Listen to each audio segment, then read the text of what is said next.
स्वामी जी मेरा 5 प्रश्न आपसे है जी। हमको सब पता है कितने भाई बहन हमारे यहाँ बैठे हुए हैं, सब अपने अपने प्रश्नों के उत्तर लेने के लिए बैठे हुए हैं, तो हम सूक्ष्म रूप से पूछ रहे हैं और उत्तर आप चाहे 2 मिनट दो चाहे 5 मिनट दो, उसका उत्तर मैं सुनना चाहता हूँ। बोलिए। एक मेरा जो लास्ट वाला प्रश्न पहले बता दे रहा हूँ मैं, कई कथाकार हमारे पास गए, मैंने उनसे प्रश्न पूछा लेकिन उनको प्रश्न का उत्तर नहीं दे पाए जी। वो तो मैं लास्ट में पूछूंगा, पहले जो मेरा प्रश्न सुन लीजिए आप। जवाब दिए और समझाएं, आप लोग देखें। पहला प्रश्न मेरा स्वामी जी है, गुरु जी है कि जीवात्मा और आत्मा में क्या अंतर है, मोक्ष किसका होता है? देखिए, जीवात्मा और आत्मा दोनों पर्याय हैं। ठीक। लिखा है गोस्वामी तुलसीदास जी ने, ईश्वर अंश जीव अविनाशी। तो यहाँ गोस्वामी तुलसीदास जी ने आत्मा को जीव अविनाशी जीवात्मा कहा है। जीव और आत्मा ये दोनों एक ही हैं, दो नहीं हैं, पर्यायवाची हैं। चाहे जीव कह लीजिए चाहे जीवात्मा कह लीजिए। ठीक जी। मोक्ष किसका होता है? मोक्ष जो होता है, मोक्ष का अधिकारी है मन। माया मरी न मन मरा, मर मर गया शरीर, आशा तृष्णा ना मरी, कह गए दास कबीर। तो जो हमारा मन है वही मोक्ष का अधिकारी है, क्योंकि आत्मा तो मोक्ष से और जन्म मृत्यु सबसे परे है। तो जो मन है, कहते हैं ना सब मर गया, शरीर बूढ़ा हो गया, मन बुढ़ा नहीं हुआ। ठीक। तो मन को ही सारा सुख दुख मिलना है, इसका मतलब है भागवत। स्वामी दूसरा प्रश्न मेरा है, मरने के बाद अपने कर्मानुसार, जैसा आप बता चुके हैं, जीव अन्य योनियों में चला जाता है। ठीक है। तो मेरे फिर पितर कैसे होते हैं? पितर ऐसे होते हैं कि जब हमारे पिता के पिता के पिता जो भी आज धरती पर नहीं है, वो जब यहाँ से मरकर जाते हैं तो सीधा पहले पितृलोक जाते हैं। वहाँ जाने के बाद, जैसे हमने बताया, 13 होने के बाद यमराज जी निर्णय लेते हैं कि अब आप पाप या पुण्य के अनुसार अब कहाँ जाएंगे, स्वर्ग जाएंगे, नरक जाएंगे या अन्य तमाम योनियों में जाएंगे। तो कुछ लोग तो अपने कर्मों के बस किसी भी योनि में चले गए। माना कि हमारे दादाजी परदादा जो भी हैं, कोई शेर बन गया, शेर कर्मों के अनुसार। अब हमने उनके नाम से यहाँ पिंडदान दिया, गया जी में तर्पण किया, जहाँ भी किया, तो हुआ क्या, वो शेर की योनि में जहाँ है, यदि उन्हें कोई कष्ट है, भूखे मर रहे हैं या कोई कष्ट तकलीफ है, तो ये पिंडदान का पुण्य उनको उस योनि में प्राप्त होगा जहाँ वो है। किसी भी योनि, बंदर से लेकर चींटी से लेकर हाथी तक जहाँ है वो उन्हें, यदि वो मनुष्य बने हैं तो मनुष्य की योनि में उनको प्राप्त हो जाएगा, जहाँ है वहाँ मिलेगा। ठीक है। परंतु कुछ लोग ऐसे होते हैं, ट्रेन लेट होने से हमें स्टेशनों में एक वेटिंग रूम बनाया जाता है, वेटिंग हॉल बनाया जाता है, जहाँ ट्रेन लेट हो गई तो आप वेट कर सकते हैं। उसी प्रकार किसी व्यक्ति, हमारे पिता के पिता, किसी के पाप पुण्य का कोई निर्णय किसी कारण ना हो पाए तो वो पितृलोक में होते हैं, और हम यहाँ से यदि उनके लिए कुछ करते हैं तो उनका उद्धार हो जाता है। जैसे कुछ दिनों के लिए ईश्वर ने ये विधान भी रखा है, नचिकेता को ये बात यमराज जी ने बताई है। नचिकेता के संवाद में ये सब कुछ स्पष्ट है कि हमारे जाने के बाद ये जरूरी नहीं है कि मरने के तुरंत बाद हमारा पुनर्जन्म हो जाएगा, कहीं भी जरूरी नहीं है। हो सकता है 2 साल तक ना हो सकता है 10 साल तक ना हो, और हो सकता है 100 साल तक हम वेटिंग रूम में इंतजार करें अपने नंबर का। तो उन दिनों यदि हमारे पुत्र कोई तर्पण पिंड दान करता है तो वो हमें प्लस होके, जैसे बच्चे को 33 नंबर में पास होना है, परंतु 31 नंबर आए हैं तो मास्टर जी अपनी तरफ से 2 नंबर दे देते हैं और ग्रेस लगा के पास कर देते हैं। उसी तरह मेरा जरा सा कोई पुण्य रह गया तो उस पुण्य के कारण मुझे वेटिंग रूम में डाल दिया जाएगा कि आपके बच्चे यदि आपके लिए कोई पुण्य करते हैं तो वो पुण्य मिला के फिर आपका मोक्ष या स्वर्ग की प्राप्ति करा दी जाएगी। तो उस इंतजार में हम पितृलोक में रहते हैं। हम बच्चों को कहते हैं पुण्य करो, हमारे नाम से कुछ करो। जब नहीं करते तो वही पितृ फिर नाराज होके उन पर फिर गलत प्रभाव छोड़ने लगते हैं, उसी को पितृ दोष कहते हैं। अगर कोई वेटिंग लिस्ट में ना हुआ हो तो देखिए फिर बता चुका मैं कि वो शेर बन गया होगा तो उसको रूप में प्राप्त हो जाएगा वो। तो उसके निमित्त भागवत कथा सुनने से क्या फल मिलेगा फिर? किसको? भागवत कथा जो पोथी बैठा सुनते हैं तो क्या फल मिलेगा? आपने देखिए होता क्या है कि आपका कोई अपना आदमी अमेरिका में है और आपने उसके खाते में पैसे डाल दिए तो उसके खाते में तुरंत पहुंच गया कि नहीं? अब वो उस पैसे से शराब पी ले या दूध पी ले या रोटी खा ले या मांस खा ले, आपने तो पैसे भेज दिए, अब वो उसका उपयोग अपने ढंग से करेगा। उसी प्रकार हमने तो पुण्य कर दिया अपने पूर्वजों के लिए, अब वो शेर बने हैं तो उनको मांस मिल जाएगा, गाय बने हैं तो चारा मिल जाएगा, इंसान बने हैं तो 56 भोग मिल जाएगा। ठीक।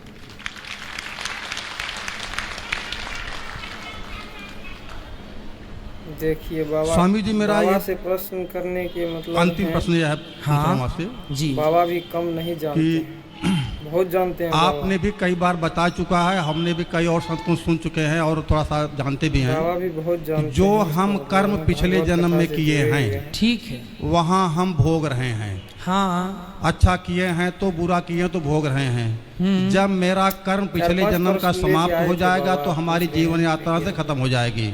ठीक है, तो हम यहाँ कर क्या रहे हैं, ये प्रश्न मेरा है। हाँ हाँ आपका प्रश्न बहुत उचित है। ये मैं कर क्या रहा हूँ?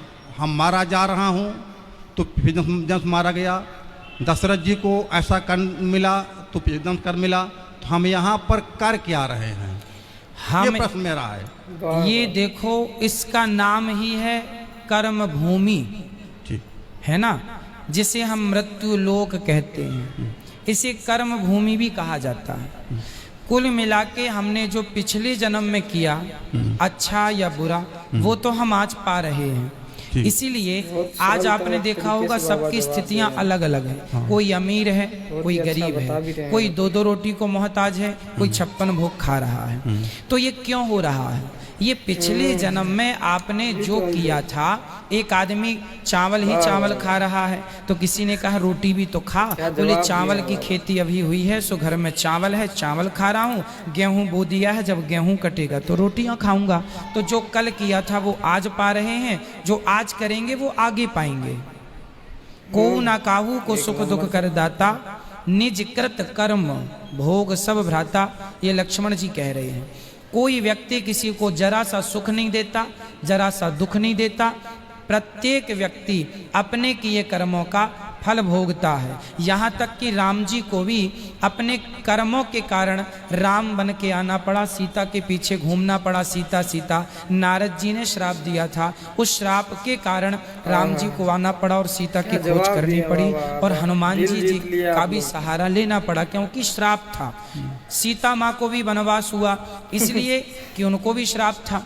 एक तोती ने श्राप दिया, पद्म पुराण में कथा है कि सीता जी ने एक तोती को पिंजरे में बंद कर लिया तो तोती तड़प तड़प के मर गई, चूंकि वो गर्भवती थी। कहा था छोड़ दो, सीता जी ने कहा तुम अच्छी कथा सुनाती हो, सुनाती रहो। तड़प तड़प के मर गई। तोते ने श्राप दे दिया, बद्दुआएं कि जाओ, जैसे हमारी पत्नी को गर्भ अवस्था में आपने हमसे दूर किया, जब आप गर्भवती होंगी तो आपके पति दूर कर देंगे। ये घटना पद्म पुराण में लिखी है। तो सीता जी को भी कर्मों का फल भोगना पड़ा, जो पिछला किया था आज मिल गया।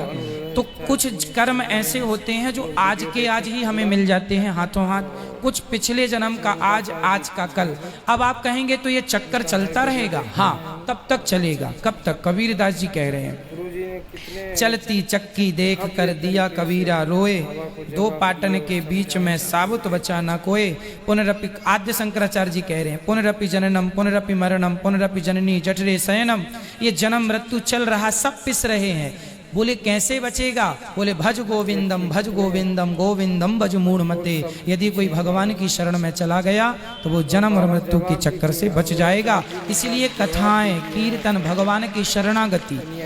जब कबीरदास जी रोने लगे, चलती चक्की देख कर दिया कबीरा रोए, रोने लगे, तो उनके पुत्र ने पूछा, कमाल, कबीरदास जी के पुत्र का नाम था कमाल, पिताजी आप क्यों रो रहे हैं? पिता ने कहा, बेटा सब लोग जन्म लेके मर रहे हैं, सब अपना भोग भोग रहे हैं, कैसे इनका उद्धार होगा? तब कमाल ने कहा, चलती चक्की चलने दे, पिस पिस आटा होए, कीले माही जो रहे, बाल न बांका होए। वो चक्की में कील होती है ना बीच में, उस एक में पहिया दूसरा फंसा रहता है। उस एक के पास जो गेहूं चला जाता है, कितना भी चले चक्की, वो दाना नहीं पिसता जो एक के पास होता है। उसी प्रकार जो एक परमात्मा की शरण में रहेगा वो जन्म मृत्यु के चक्कर से छूट जाएगा, सदा भगवान के धाम को चला जाएगा। स्वामी जी संतुष्टि हमको नहीं हुई, हम कर क्या रहे हैं? आपने सीता जी को उदाहरण दे दिया, ठीक है। सीता जी ने ऐसा गलत काम किया, उनको भोगना पड़ा, ठीक है। गलत काम किया उनको भोगना पड़ा, ठीक है। हम जो है आप यहाँ थोड़ा बुरा मत हम मानना, कर क्या रहे हैं? हम अपने पिछले जन्म के कर्मों को भोग रहे हैं। हाँ, भोग रहे। हाँ, तो फिर मैं कर क्या रहा हूँ? भोग रहे हैं, भोग तो रहे हैं। अब अच्छा जो आज करेंगे वो आगे आपको मिल जाएगा, बुरा करेंगे वो भी आगे मिलेगा। और यदि समर्पण भगवान के चरणों में अपना पाप पुण्य, प्रभु मैं आपका हूँ, मैं आपको कभी भूलूं नहीं, यदि अपने आप को उठा के भगवान के चरणों में समर्पित कर देंगे तो पाप पुण्य दोनों से बच के मोक्ष की प्राप्ति हो जाएगी, भगवत धाम मिलेगा। ये सार तत्व है। आप कह रहे हैं प्रेजेंट में हम, वर्तमान में हम क्या भोग रहे हैं, क्या कर रहे हैं, क्या कर रहे हैं? मैं क्या कर रहा हूँ? मैं प्रेजेंट में क्या कर रहा हूँ? आप प्रेजेंट में क्या कर रहे हैं? आप और हमने अपने कर्मों का ये फल भोग रहे हैं। आपके कर्मों में वृंदावन का दाना पानी लिखा था तो आप यहाँ आ गए अपना खाने पीने के। ये मेरे पिछले जन्म का संस्कार था। नहीं, हाँ। हमारी आपकी पूरी हिस्ट्री, हमारी पूरी कहानी लिखी हुई है। किस तारीख को आपको कहाँ जाना है, क्या जाके क्या बोलना है, क्या करना है, ये पहले से तय है। तो आप पहले से जो तय था, अच्छा तय कहाँ से हुआ? आपके कर्मों को देखकर। पिछले जन्म जब आपका यमराज के पास, जब आप पिछली बार मरे होंगे ना, और मर के जब यमराज के पास गए होंगे तो आगे जन्म की पूरी आपकी कहानी लिख दी जा चुकी होगी कि आप अगले जन्म में अब मनुष्य बन के जाएंगे। आज फलानी तारीख को आप जाके अनिरुद्धाचार्य जी से ये सवाल करेंगे, ये उत्तर मिलेगा, इसके बाद आप यहाँ जाएंगे, यहाँ खाएंगे, ये पानी पिएंगे, सब कुछ लिखा है। क्यों लिखा है? क्योंकि पिछले जन्म के हिसाब से आपका ये लिखा गया है ना। अब यदि समर्पण कर दोगे भगवान में तो ये सब कुछ डिलीट हो जाएगा, मोक्ष की प्राप्ति हो जाएगी, जन्म मृत्यु से खत्म। अब जो कुछ करें हम भगवान को समर्पण कर दें। हाँ, इसलिए कहता हूँ तुदीयम वस्तु गोविंद तुभ्यमेव समर्पय। जो भी अच्छा करो, जो भी करो, हम तो कहते हैं कर्म नहीं, अपने आप को उठाओ और भगवान के श्री चरणों में समर्पित कर दो, तो अपने आप अच्छे बुरे कर्म सब चले जाएंगे, फिर मोक्ष होगा। स्वामी जी छोटा प्रश्न और जी, महाराज ने कितनी, हम आपकी कथा से प्रभावित बहुत हुए हैं। हम लोग यहाँ पर पोथी पाठ बैठवाना चाहते हैं। ठीक है। दो सदस्य आए हुए हैं। अब थोड़ा सा मेरा कुछ अटपटा प्रश्न ये है कि हम जब ब्राह्मणों को बुलाते हैं तो पहले उनको चेकिंग करते हैं। ठीक है। ये मंत्र को उच्चारण कर सुनाओ हमको। हाँ। ब्राह्मण को, कुछ को, मैं किसी की निंदा नहीं कर रहा हूँ, कुछ लोग अशुद्ध मंत्र बोलते हैं। ठीक है। तो ऐसे हम आपकी फेस पर पोथी पाठ बैठाने के लिए आया हुआ हूँ। ठीक है। हम बैठा रहे हैं आपके फेस पर। ठीक है। अब आपके जो ब्राह्मण हैं वो कैसे करते हैं? ना जी, यहाँ सुनिए, मैं आपकी बात रोक रहा हूँ। हाँ। यहाँ पर क्षमा कीजिएगा, यहाँ पर जितने ब्राह्मण पोथी पाठ करते हैं, पहले उन ब्राह्मणों का यहाँ विद्वान ब्राह्मणों के द्वारा पूरा टेस्ट होता है, पूरा।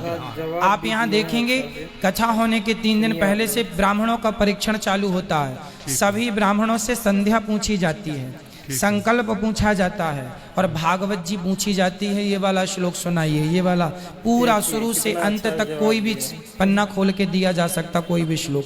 पर ब्राह्मण जितने यहाँ बैठे हैं, आप भी आ जाइएगा, और यहाँ 200-300 जो भी ब्राह्मण बैठे हैं, आप किसी को भी खड़ा कर लीजिएगा। वो बिल्कुल धारा प्रवाह पाठ करने वाले हैं तो ही यहाँ बैठते हैं। यहाँ 1000 ब्राह्मण आते हैं नाम लिखाने, उन 1000 में केवल 200-250 ब्राह्मणों का नाम लिखा जाता है, क्योंकि बाकी लोग उस योग्य नहीं होते। जो योग्य हैं, जो पढ़ सकते हैं, जो कर सकते हैं, आप लोग विश्वास करते हैं इस फेस पर, तो ये हमारी परम जिम्मेदारी है कि हम आप लोगों का विशेष ध्यान रखें और आपकी भावनाओं को ठेस ना लगे, इसका पूरा ख्याल रखते हैं। जानते हैं इसका मतलब है। एक छोटा सा प्रश्न आपके पक्ष में है जी। ये पक्ष है कि देखो हर व्यक्ति एक समान नहीं होता है, हर समाज एक समान नहीं होता है जी।